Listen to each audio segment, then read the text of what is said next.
And we are recording. So let's get rolling, guys. Thank you so much for joining a webinar, another webinar using 100 plus signals to capture 100 million fraudsters. So we were just talking before this about actually how many of these we do. So we try to make it meaningful, a couple a month, where it doesn't feel like you're going to webinar every day or every week. But before we get rolling, a few housekeeping items. We always do this. They're actually in a slide today, which is lovely. People always ask, is it being recorded? Will it be shared after? Yes and yes. Questions are just right there in the chat. There's no other area, so feel free to put. And this is, I don't want to undersell this. Having questions, having commentary, man, it makes this experience so much more enjoyable for all parties and educational. We've had so many webinars where people in the chat were dropping knowledge, based off of something that the speaker said or even different. So really feel empowered to use that space within reason, of course. And if there's technical difficulties, I'm not sure what we can troubleshoot in real time, but yeah, I'm going to spend max 30 seconds on this selfless promo. We have Fraud Fight Club in about 6 weeks. So if you're interested in, grab some of the last few tickets. And there's some guys on this webinar that'll be there. Should be an awesome time. And we're building a new conference that focuses on merchants, which is in the name, Merchant Fraud Alliance. So that's not till October, but just wanted to put that across everyone's radar. Now into the beautiful still images of the folks that you're seeing on screen now. Let me start with my intro and then I'll get it over to these guys. So, PJ Rojo, I'm the co-founder of About Fraud and more recently conferences like Fraud Fight Club and Merchant Fraud Alliance. And put simply, we're trying to connect people in the industry with resources and relationships that make them better at their jobs. So, it's a passion project that turned to my full-time job, but I love it way more than any job I've ever had. So, um, that's me. Why don't I turn it over to John next, and we'll go through. Hey, everybody. Sean Watkins. I lead analytics and data science for the fraud team over at Allied Bank. Been in this game. I'm the requisite old guy. Been in this game about 30 years. Watched a lot of changes over the years, but very, very happy to be here. Thanks, John. And well, he's got his hair back. I'm looking in the image. The long-haired Ryan Hunter. Awesome. Yeah, Ryan Hunter, Director of Identity and Fraud Strategy over at Built Rewards, which is a loyalty platform for where you live. We have a co-branded card. We just recently launched the refresh of that card. And, I oversee fraud and identity on the platform across the card, loyalty aspects, login, the whole scene. So yeah, happy to be here. Awesome, man. And last but not least, Brandon. Hello, everyone. I work at Persona. My name is clearly on the screen too. Persona is an identity verification platform. We handle end-to-end process from verification to anything manual review. And I cover our identity products, which includes different verifications, of course, but then also includes things like our fraud capture mechanisms. Excellent. So, let me see if actually we'll hang on this slide. Just I want to we always want to try to have a problem statement and kind of what we're talking about, and then spend more of the time in like, well, how do we solve this? Because I think what we're talking about today has a lot to do with the signals we can use and the different combinations, new, old, but also like what from a problem statement, we're looking at it primarily through some of the more emerging fraud use cases, Gen AI fraud. Like there's a number of ways to define, I feel like, Gen AI fraud. So that's just to set the table, the signals we'll talk about will be some of these more advanced type newer fraud attacks that you're experiencing or may be experiencing. But before getting into the signals, Brandon, can you just uh, how do you define Gen AI fraud and kind of as a secondary, what what's that look like from like a casual fraudster, sophisticated fraudster standpoint? Yeah, definitely. I think I'm going to go out on a limb and say everyone here has had some experience with Gen AI, likely probably used ChatGPT or something along those lines. And if you're lucky enough to have access to something like Google or maybe some of the other ChatGPT services, then you've probably had experience using things like Nano Banana or VO2. All of that to say, it's easy to use. Like you put in a little bit of what you're thinking about, and you can do things like create this image that you have here, where now that I'm looking at it, actually looks pretty similar to clothes that I have on. With a little bit of prompting, I could probably just make myself change into this exact photo. I was wearing those clothes that day, but you can tell I don't have that exact style of hair, nor will I think I ever will have that style of hair. It's just made it a lot easier to do things like fake things like selfies or government IDs. And what we're also seeing more often now is also the ability to do things like fake business documents, or even things like utility bills. People saying and claiming that they are from a particular locale when their utility bills, using their utility bills as a form of evidence. Yeah. Yeah, Yeah. And what about the casual fraudster versus a sophisticated one? yeah. I think about this in terms of a combination of my experience and what we've seen out from our different customers. It's how you've been able to access the tech behind Gen AI is dramatically different. Like when video or when image generation first came out, I think a lot of people were probably just running out of Midjourney. A lot of these different actual like LLM creators didn't make their models available.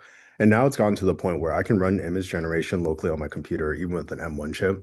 And I can use these different softwares. I think it's called like Draw Anything, where I can install all locally on my computer. And with this M1 chip that's now I think like 4-ish years old, I can generate images fairly quickly, which means that for fraudsters out there, they're also able to generate images fairly quickly. But more importantly, they're able to use these models that don't necessarily have the safeguards on them.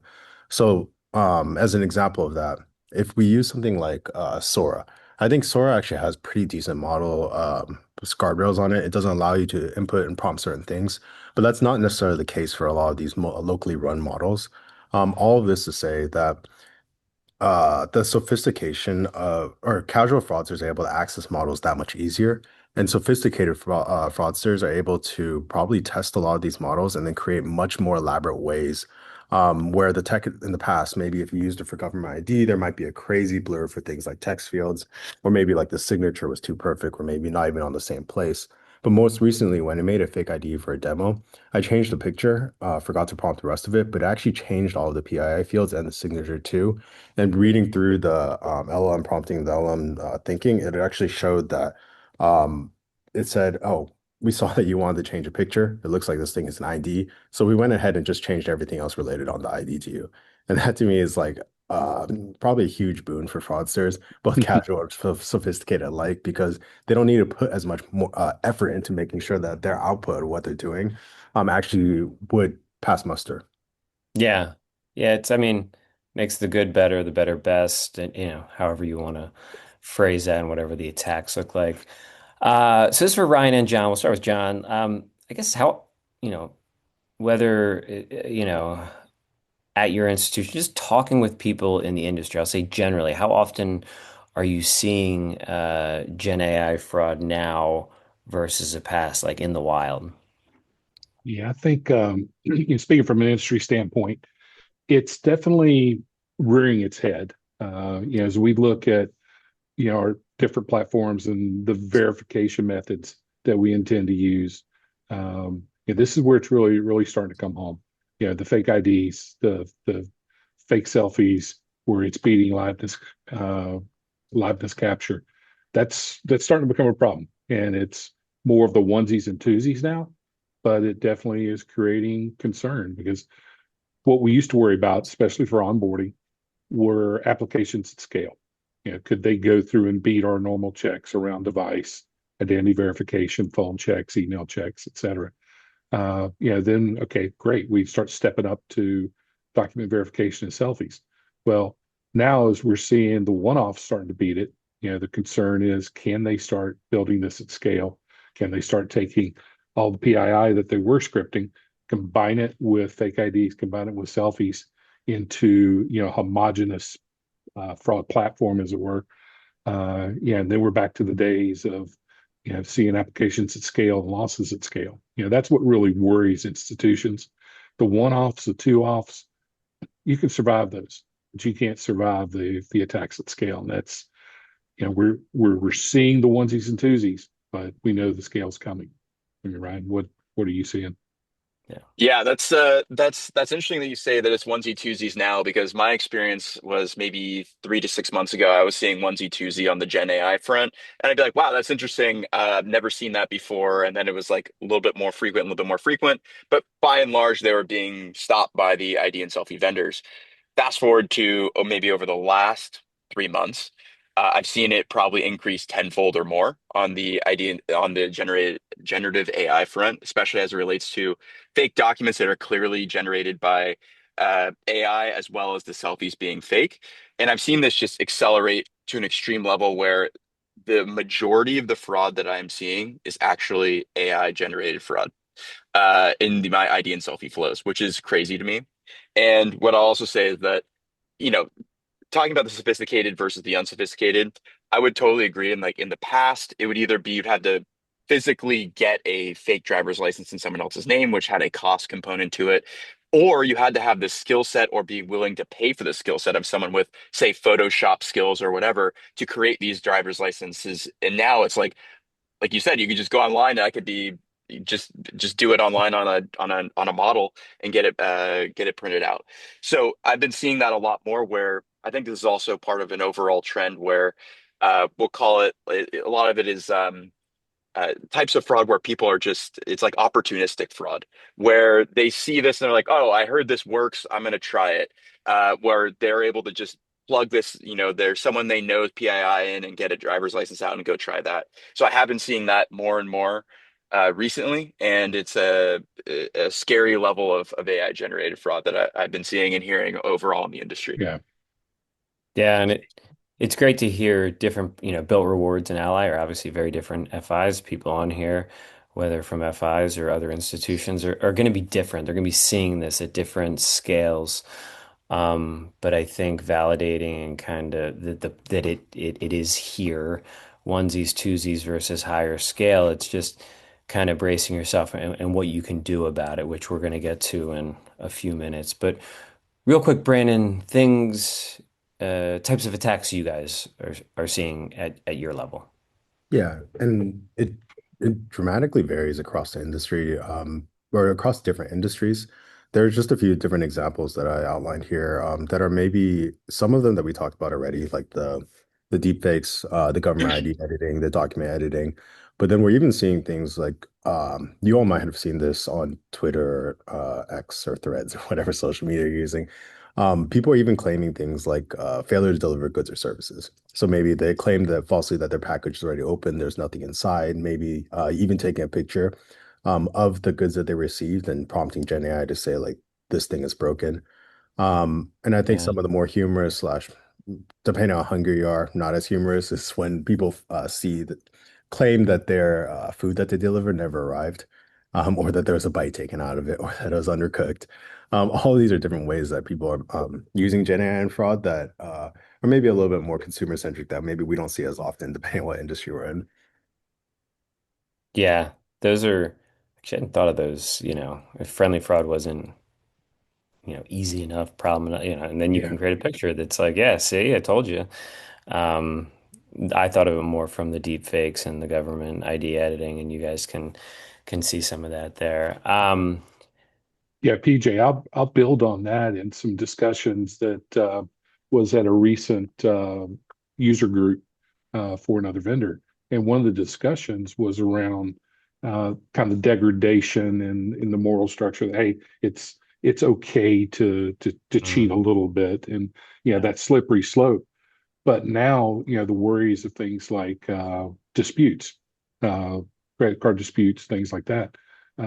How can they use AI at scale to, mass dispute transactions on their cards? Or even worse, now AI starting to do your groceries for you every 2 weeks.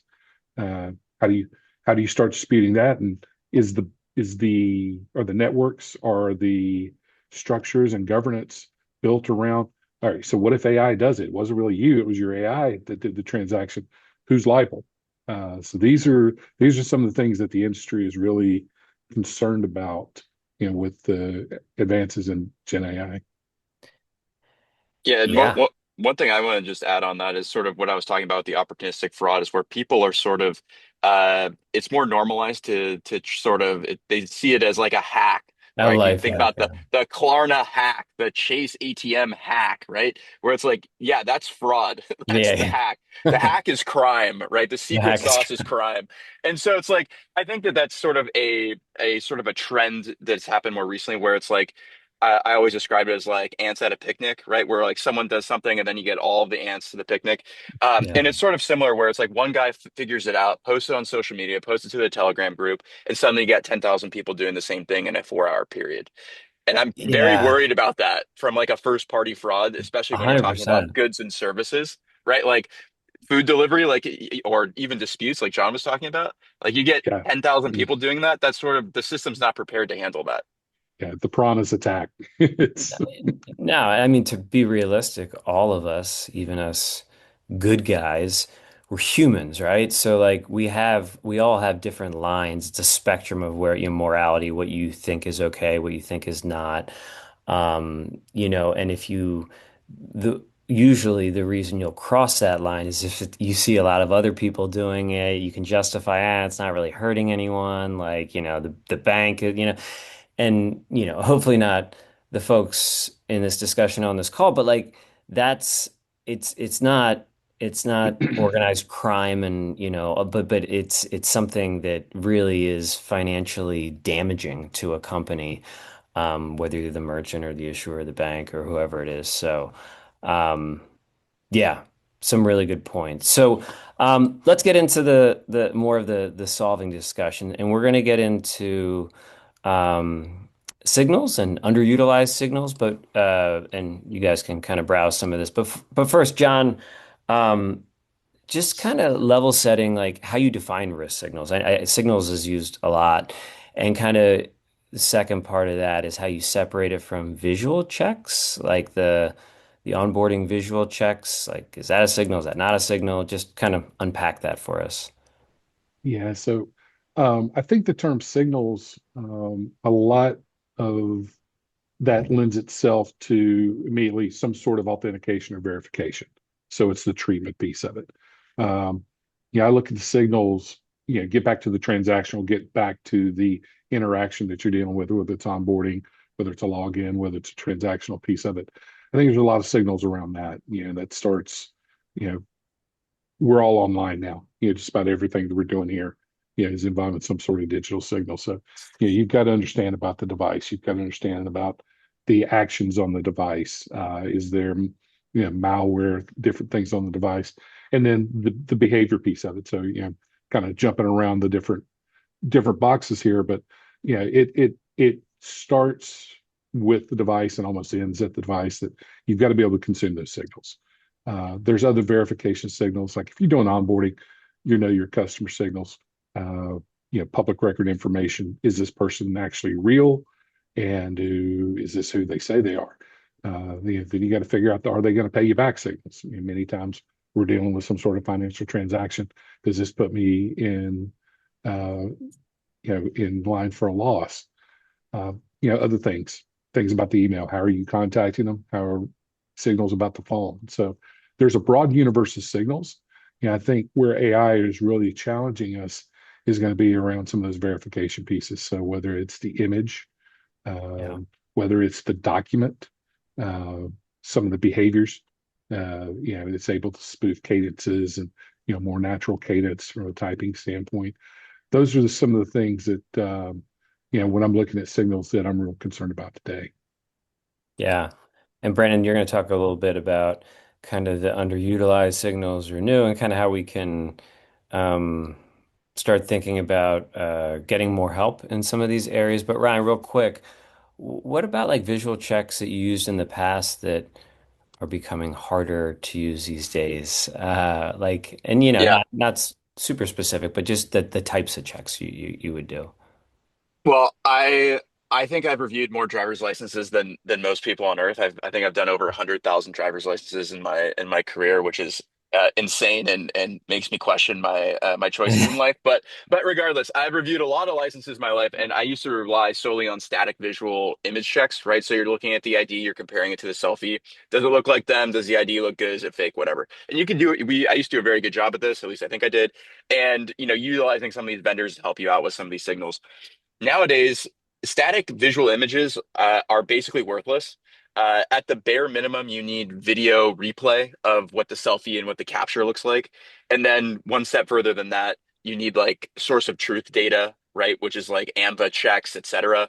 And then one more thing would be, you need the source of truth data, but then you also need things about the device during the capture to make sure things are not being implanted during the session to make sure it's a live image capture. So like that's for things that are like driver's license step ups, etc. So I think that like in the last maybe year or so that like this whole step up ecosystem has had to change a little bit and just get more scrutiny, which is, oh, the license looks good, let them through. It's the license looks good. Does it pass all the other checks that we're seeing on the other side? And just going one step further from just visually identifying things. And I think this also goes back to it's not just driver's licenses, right? It's also these utility bills and these things also that we used to visually do. And I know there's vendors today that can do sort of integrity checks, et cetera. But without source of truth data, it's really hard to come to a really confident conclusion. So yeah. Yeah, no, really, really good insights there.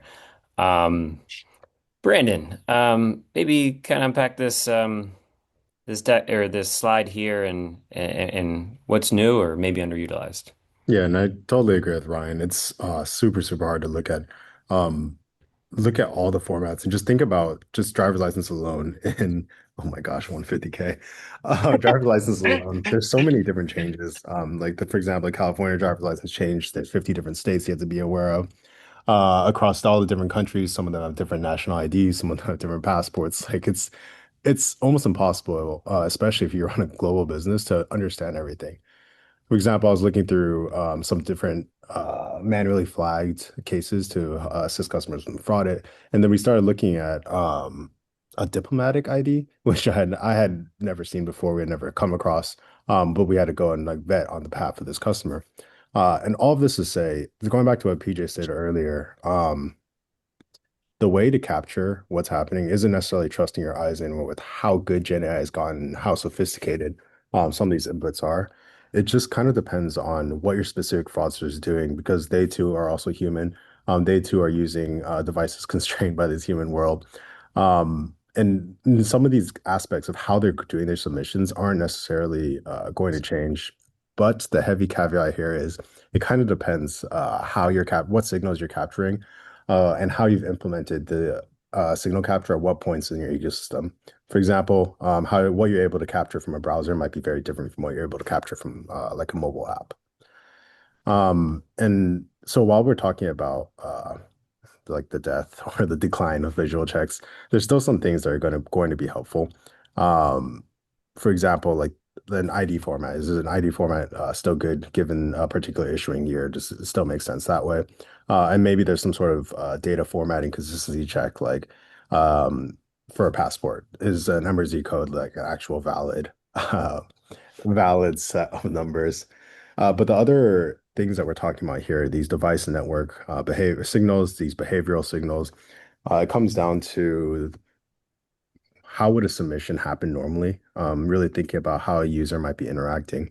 So, for example, within, let's say, this behavior tab, does it look like there's any sort of suspicious or automated activity?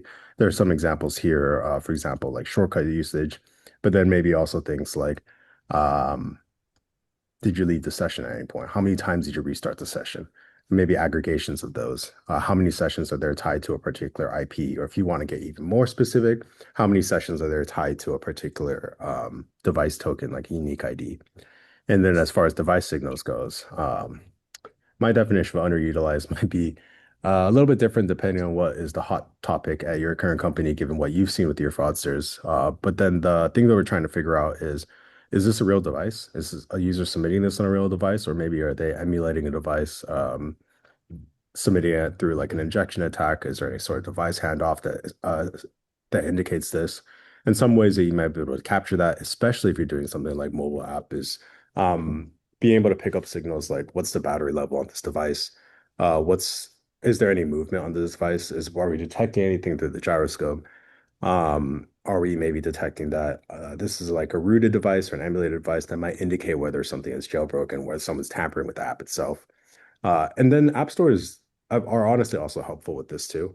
Both Apple and Google have their own set of branded app integrity signals that'll let you know whether the ID of the app, the signature of the app actually match what they submitted to the App Store. Nice. So, And so Brandon, I want to g- jump in yeah, real jump in. quick. Sure. Yeah, I will jump in on something you said there because a question popped up around battery life. You want to expand a little bit around some of the signals that you get around battery level, battery life,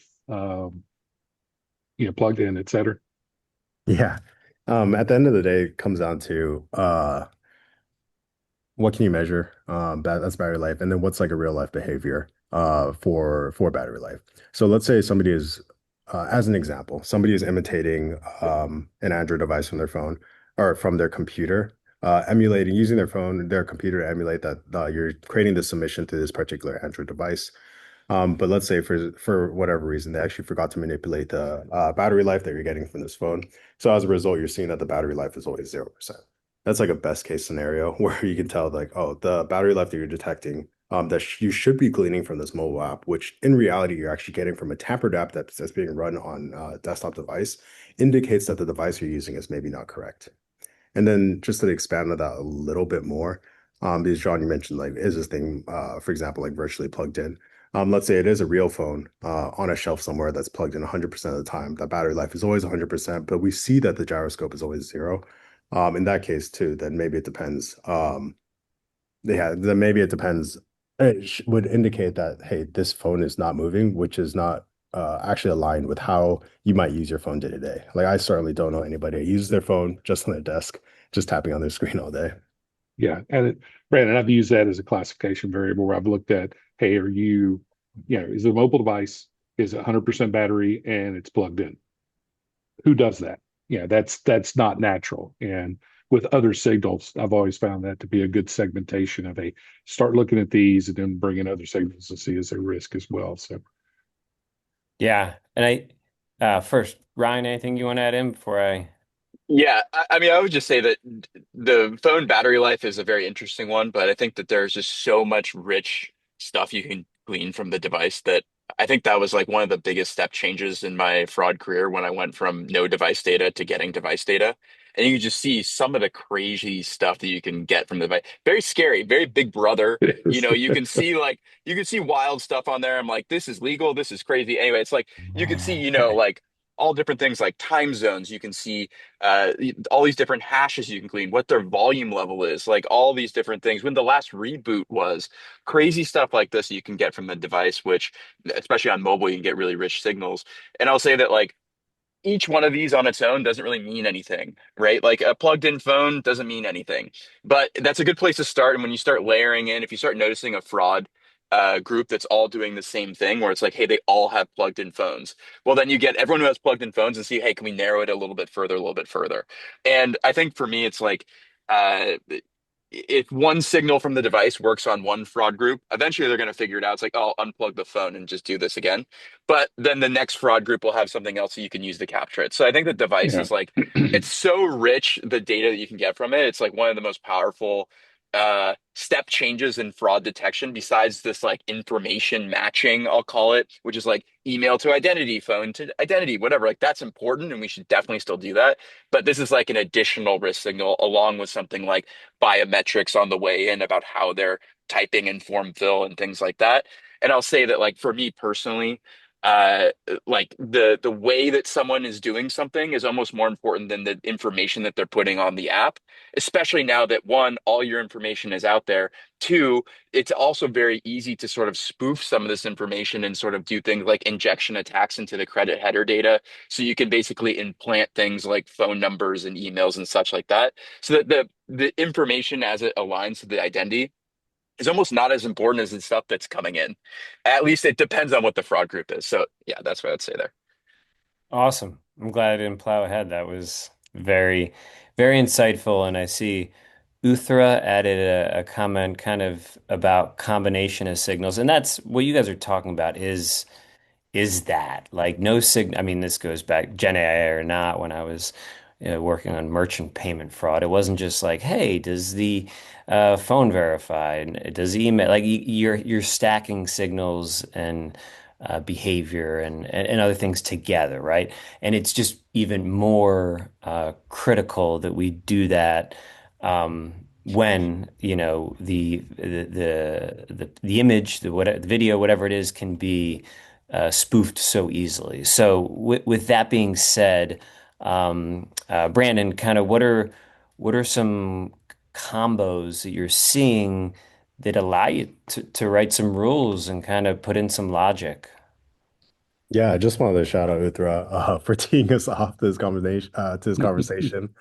I swear there's not a plant in the audience, but agreed too with Payal. It's a layered approach. There's no necessarily silver bullet. What works for you at company one is probably not going to work for you at company two. Um, at least as the fraud gets more sophisticated. So it really depends on who you're dealing with, what type of organization they are or individual they are, and then what the volume of fraud is that they're perpetuating. Because I mean, you all experience this day to day. It just depends on what patterns you start to see, and those patterns will start to evolve over time as the fraud starts to learn about the different layers that you've implemented, different layers that they failed. But combination fraud rules are exactly the way to go because we can't necessarily rely on one signal, one check to capture every future fraudster. Um, but so combination rules are a nice way to bring fraud rules back to life, so to speak. If you find that maybe you have something that worked well in the past, or you find that you want to get a little bit more targeted, maybe you see that and you've evaluated a fraud rule and then you see that there's maybe a higher rate of false positives than you would like to see. Then you might want to start to consider using fraud signals combinations, using combination fraud rules. So some of those might be a combination of things like two factors, like IP geolocation combined with number of sessions coming from one particular device. Maybe you want to layer on an additional input into that. So maybe you're not just doing something like country and ID to IP geolocation mismatch, but then you're also going to layer on impossible travel, maybe indicating that they're using a VPN to jump locations. And then maybe you also layer on whether you've seen historically high rates of fraud from a particular country with where the verification originated from. Yeah. John, Ryan, you guys touched on this a little bit already, but any, how about some like low-hanging fruit, like some signal combos that maybe if you're not used to kind of blending many together that have either been helpful for you or just some things that if not low-hanging fruit, just some combos that seem to tie together if you haven't already said them.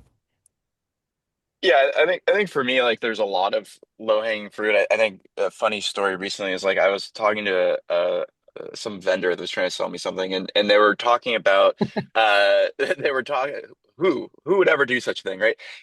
In fraud? No. So basically, we had this they were talking about the signal that they were like, yeah, and we'll detect if it's a Tor exit node or a VPN. And I was like, I haven't seen fraud ever using a Tor exit node or ever using like a straight VPN anymore. This isn't like 2007. Like, they're doing stuff like the IP looks legitimate, but then you have to say like, if you're not just looking at like IP velocity because they're rotating their IPs, you need to be looking at things like, are they in an at like, especially for things like, let's call it scam, right? Where it's like someone's being asked to apply. It's like, are they in a call? Are they in like maybe an older individual? And are they, this is being accessed, in a very suspicious manner, right? And they're sort of doing stuff suspiciously on your app. So sort of like combining all those things together and making it like historically contextual, I think is important. But also like just low hanging fruit. I love like a time zone mismatch. Like I think that's just like a great slam dunk. It's like, oh, you're not using a VPN or it's not signaling that it's using a VPN, but you have a time zone mismatch to what's going on. It's like, what's going on there? We should probably take a look. So that's like some of the things. Thank you, man. And hopefully you were listening to Ryan and not watching me. package came, my son came down, early dismissal. He's handing me the UPS thing to sign. So this is working from home while Yeah. recording a webinar. Um, Anyways, looks like Uthra has some more insight here from a 3DS perspective, and yeah, I think maybe over John, is there anything you wanted to add on? If not, we can Yeah, plug on. Yeah. something Uther brought up. iOS is now it's becoming problematic. With them locking down a lot of the signals and lot of the ability to get the kind of information that we've talked about here from the device. But some other signals have been interesting. Device fingerprinting, your mileage may vary depending on the vendor, and there's a lot of different ways they come up with it, but it's not something that it's not the old cookie base that you can 100% guarantee that it's and with reusing cookies on that. But uh, I digress. Some of the things we look at, are the device characteristics, getting down to the GPU operating systems. A lot of it's looking for the phone farms, the fraud as a service to be able to pick up on some of that. But on desktops, screen resolution, still 1080p. It's a good positive signal. If you're Mhm. not 1080p, that goes into a different bucket. Older GPUs, on devices or older Android devices with some of the older GPUs on that. Anything that that criminals could have in mass, to where you've got a large group of folks that are using potentially older technology because it's cheap. Those are some things that we've definitely looked at. As Ryan and Brandon both said, some of the impossible travel, location mismatch. It the old school stuff, time zone mismatch or spoof time zone, to where you may see that the device time zone is set at +6, but the applicant's in UTC -5. Hey, wait a minute, what's going on here? Uh, one of the I'll share this one. One of the funniest things I saw was a set of devices was coming in saying that it was Android with a Safari browser. So your mileage may vary on that one, but that was pretty much low hanging fruit there. Yeah, those are all great examples. Some low-hanging fruit, some other just kind of food for thought, signals for thought. And I guess um, we take Ryan and John's word at the effectiveness of these because they've done it. But if you're coming up with new ones or you want to see how they work, you need to test, right? So, Brandon, what are we looking at here? And Yeah. from a testing perspective. This is a diagram that I put together, but really, okay, before I get into this, I just wanted to highlight what John and Ryan were talking about. Part of Yeah, it yeah. is your expertise, like the knowledge that you've accrued over the history of looking over, maybe for some of you it's only 10K driver's licenses, maybe for some of you it's over 100K driver's licenses. But it's just an understanding of what is real versus what is not real, and understanding how to apply that. So it's not just like the device and camera mismatch is definitely a real thing. Seeing that maybe this device is supposed to be an Android or an iOS, but then you see the camera type and it's like a Mac camera, or maybe I'm not sure what cameras they use on Acers, but assuming they use an Acer, maybe it's a cheaper device to do fraud with, or maybe more accessible. But I think the main thing is taking a measured approach. And this is what we hear from our customers. Taking the measured approach starts at the beginning, with that analysis piece that so many of you are familiar with, so that you're able to identify, and not just identify what the fraud cases are, but identify all the potential context behind each known true positive false or true positive fraud case. So you can do things like understand what other fraud cases might be tied. So once you gather all of those related fraud properties, you can run a manual test. You can back test based on the results you know to be accurate, or inaccurate, to test your hypotheses against these known fraud cases. Implement the fraud rules, roll it out over a subset of verifications if you want to do so. Maybe you roll it out all at once to a particular locale. And then what's most important to do is the measurement and reevaluation. And I think we see this kind of no matter what company you're at. Sometimes it's hard to go back and say, like, hey, we want to go do this audit again. It takes a lot of time. We have these other OKRs, these other goals that we need to go after. But it really does help with continuing to evaluate those different fraud rules that you have, so that you can make sure they're still effective and you can make sure you're not actually screening any good users. For example, like let's say that there is a historically risky location that you've now expanded your services to. Then of course you want to go back and reevaluate those fraud rules. So that bit about reevaluating a measurement, I'm saying this as it's so easy. Like it's so easy I can put it on the slide, but it takes a lot of time. I understand. So just going back, reevaluating, remeasuring, is very important. Yeah, I think having a framework, right? Like this is a new sandbox environment, testing environments to validate the effectiveness of it. Not just catching fraud, but not blowing up your manual review queue or something because you're just flagging way too much. So like there's all good reasons for having testing. John and Ryan, we'll start with Ryan this time. Just thoughts on either this approach for testing, this kind of framework, or things you've found valuable. Yeah, I think that like this framework makes a lot of sense, which is, you got to find the bad guys and label them and figure out what they have in common together and what they don't have in common from the good guys. All of that's good and putting in new rules, etc. But one thing I'll say is that sometimes we don't have the benefit of time or resources to do something like this. So you have to do something quick and dirty, right? And so I think for me, it's like one of the things that really I think I will always do. Maybe I just love manual review, but I will always manual review apps no matter what.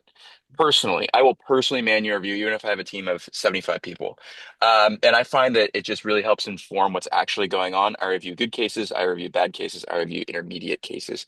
And I basically try and figure out what's going on and what's actually happening on the ground floor because fraud is always changing so quickly. Is that by the time I get through this, the fraud attack is over and these guys have moved on to a new thing. So it's like, hey, great, I can flag this for next time, but guess what? They're not going to do the same approach the next time.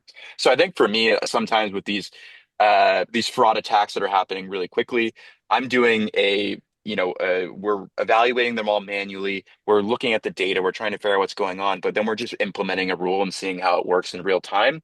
And oftentimes, when you have a fraud attack, you really have to do the carpet bomb approach, or like you really have to make it really difficult for a short period of time before you can really roll back the rules. So I think for me it's like this is great, especially if it's like you're doing small tweaks on levels and the new vendors and all these things. I think that's fantastic. But if it's like, hey, you got a fraud attack, we don't have the time or benefit, we don't have the benefit of time, and so we have to just manual review, put something in quick, and we can roll it back with time or add new signals and maybe do this longer term. So everyone has a plan until you get punched in the mouth, right? As Mike Tyson said, or Yeah. somebody. But that's the idea. Like, if you have the time, if you have the ability to do that, but fraud attacks don't always work the way you want them to. Rarely ever do they. So, John, any additional thoughts on that? Yeah, I think yeah, I'm big proponent of the data science approach. I think what we have here is foundational for a fraud team. But as Ryan said, there are times you've got to get some dirt under your fingernails. You've got to get in there and actually look at the raw data, look at the application. Once in a while, maybe talk to a customer or a bad guy. There's nothing that the domain expertise and the real world component of it has to factor into the data science approach. It's got to lend to that. One other thing I would say with this, Brandon, identifying this is, how do you bring in tools like linkage analysis to be able to look at some of the patterns that you're just naturally not going to see? Let the data do its job and tell you some of the connections. I think that is a very underutilized toolkit. And I just want to add one more thing is that something that I think is underutilized in this space is something like a honeypot approach, where you let the fraudsters sort of go through your flows and don't hard stop them. So you let them go through without ever risk of any sort of access or risk of anything bad happening, but you let them go through and see what they either provide you in an application flow or what they try and do on your platform. And that's something also that you can do from like a testing about what their intent is and what they're actually willing to do. So you can sort of spot the trend with no harm, no potential harm that could happen. You could spot the trend and then you can apply it to the population that would potentially be approved. So that's something else that I think is underutilized. Yeah. Yeah, and thanks guys. Uthra had a question. I think the what she's getting at here is with Gen AI, with this more challenging fraud types, we're layering signals, great. But that adds rules and step ups and customer friction potentially, which is the constant battle, fraud versus friction. So, um, her question is, what sort of signals are considered to be legitimate now? So I guess I'll take that as where can you where can you still stop this, layer signals and not cause too much friction? Like um, what are the go-tos for that? Which I think you guys have mentioned them throughout here, but if there's anything that jumps out. I think it goes back to this like no silver bullet classic answer, but I think one of the things that is also helpful is if you're not positive, you can still let them in, but also watch what they do. So you can think of that like from a card transaction perspective. Like if you think someone is like intermediate or like a medium high risk, but you don't want to step them up, you could put them in some sort of additional treatment on the card authorization side where it's like, hey, if they're swiping at like you know, some place that's a max out credit line on the second transaction at a Yeah. jewelry store, that's high risk, right? And so you could do stuff like that where you layer on additional signals after that initial thing. I think in the past, I've been very focused on like front door, having a very strong front door and like letting them run wild once they're in. But having this sort of like tiered approach and like I call it like life cycle fraud management, which is like you have the front door, then you have additional check-ins on login, on other high-risk activities, on transaction level, blah, blah, blah. And then from there, you can sort of make a better decision. So I think, like, to your point, it's like we're never going to be positive 100% on the way in, but I think you can get more positive the more signals you get throughout the time. So someone who looks medium, high, risky, and then they're transacting at their local Trader Joe's as their first, second, and third transaction, well, maybe they're less risky. Yeah, Yeah. Ryan, I'll build on that a couple things. First of all, what's your risk appetite? So you're not gonna win every time. So what's your acceptable loss? So what's that customer friction versus your loss? So have a very clear perspective of that. Then the second piece of it is, what's your defense? Are you playing man to man? Are you playing zone? How do you build out, as you said, from your acquisition all the way through the authentication, through the transactional piece of it? How do you set up your players? How do you set up your defenses all along the way? And be very intentional about that. You can't be strong in every area. You're going to have obvious weaknesses. Make sure those weaknesses aren't going to hurt you. Within those weaknesses, this is where we use a lot of the step ups. And this is where, when the whole conversation we're having here, hey, we're starting to see AI create issues with some of those step ups. So it's all within the defensive framework. And where do you choose to use those step ups? Where are you taking the risk? I think every fraud shop should be able to articulate what their playbook is. Then you start figuring out, all right, what tools do I need to put here? What do I need to swap out, et cetera, before you even get down into the specific signals and the risks there. Yeah. Really well said by both you guys. So thank you. Um, so not all fraud, not even close to the majority fraud is Gen AI fraud. So, we've been talking about a transaction card, old school stuff. So, I mean, how do these signals apply to that? And I'll kind of, open it up to anybody, but they're valuable across lots of different fraud use cases is where we're going to get at. But maybe if you guys have some examples of things, an account takeover, a payment fraud case, where some of this it's not just Gen AI fraud, right? Um, and Yeah, I mean, I think Gen AI fraud is a way to sort of lower the barrier to entry, like we've been saying. And so we've always had these different types of fraud attacks forever. It's like, we would call, the typical sort of like case that would come out of like a Nigerian fraud ring, which is like sort of just sort of hit you super hard with low effort and sort of, maybe they get some through. And then there's other like super sophisticated type fraud rings that come out of other places that are they're maybe more slow and intentional. And I think that that's sort of the same thing here, which is like the Gen AI maybe just makes the low effort type fraud better, and maybe makes the really sophisticated type folks get even better than they already currently are.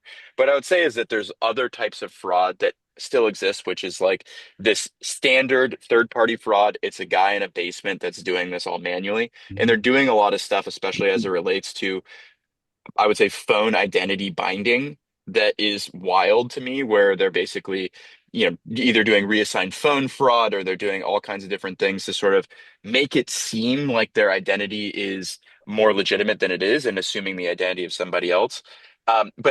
Even with those things, and that goes back to what I was saying about, just because the data lines up to the identity doesn't mean that it's not fraud, right? And that's why we have to layer in some of these device and behavioral signals. And I think that that is so important right now, is getting all of those signals in. Yeah, and Yeah. um, just want to add on too, like that's definitely some that for a while at Persona, we were hearing a lot of people ask, how do we capture AI, Gen AI fraud?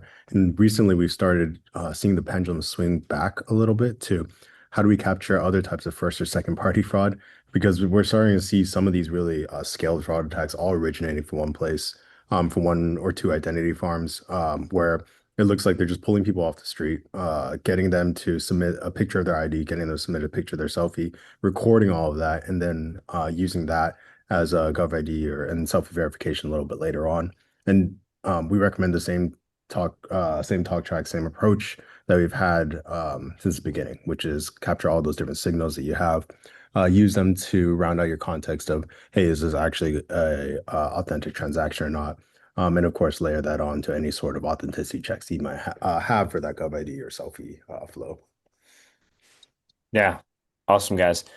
We are getting towards the end here, as a very long question comes in, which I'll digest as you three fellas give us some top recommendations and advice. We'll start left to right. John, if you want to jump in. Yeah, I think one of the things I say is, and this is back to the your playbook. Do the basics uncommonly well. Really focus on where are the key signals that I need for this activity. Um, how do I make sure that I'm doing the basics and I'm capturing the signals and evaluating. Then we can start worrying about, all right, what's the step up from there, and how can Gen AI beat me around that? But ideally, you're doing the basics well, so you're not having to do some sort of step up. You're not having to do some other interpretation that could be susceptible to this. So, yeah, that's my biggest takeaway from this: is have a plan, uh, do it well, and then start isolating where you're susceptible to some of these. Awesome. And over to you, Brandon. So I put an actual answer here for actual signals that you could use that we mentioned, but it's because I didn't want to put a cop-out answer, which is my real answer of you have to understand what's available. Like Apple and Google, they just released these signals within the past few years, and you wouldn't be able to have known they were working on it if you don't keep up to date with news. So it just really depends. Like, what are your sponsors doing? And then what is the new tech that's coming out? Constantly reevaluating different tech to understand that you can do things like um, track behavioral signals. Like at some point, some different people might claim that you can see heart rate, heartbeat through like the skin through like a video submission. Even taking advantage of things like video submission, so you can continue to evaluate whether that selfie video you're getting is actually really live. And this all plays into making time for rule evaluations and backtests to make sure that you're still accurately capturing fraud where it occurs, not blocking good users where they occur too. Wow. I want to change my answer now, that I want to see like what if you can view their heartbeat through their skin. That's my number one signal to look for. That's first I heard about that. Wow.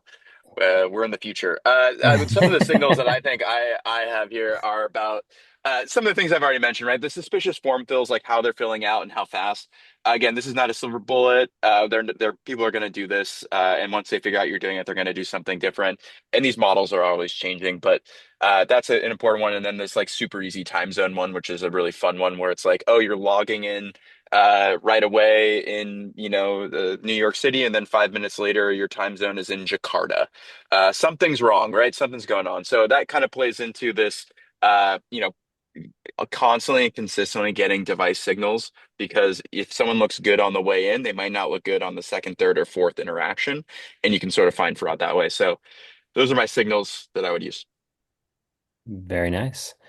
Um, and the questions left are kind of vendor related, not something we're going to get much into here, but if anybody wants to have conversations outside this, it's they're too loaded of conversations. But what we can move on to is thanking the three gentlemen here that said all the smart things. I like to refer to myself as air traffic control. I don't think anyone collided in this conversation, not too badly at least. So, seriously, guys, a lot of good insights from a variety of, perspectives, whether it's a company you work for or where you sit in that company and your experiences. I love diverse perspectives because the people on this webinar are from all kinds of different FIs or other types of companies. So, and thank you for the folks that engaged in the chat. That makes it better, as I said. And we give you 2 minutes to get to your next meeting on time. And with that, just signing off and lots of gratitude to everyone for joining and for the presenters. Thank you, everyone. Thank you. Have a good rest of your day. Take care, y'all.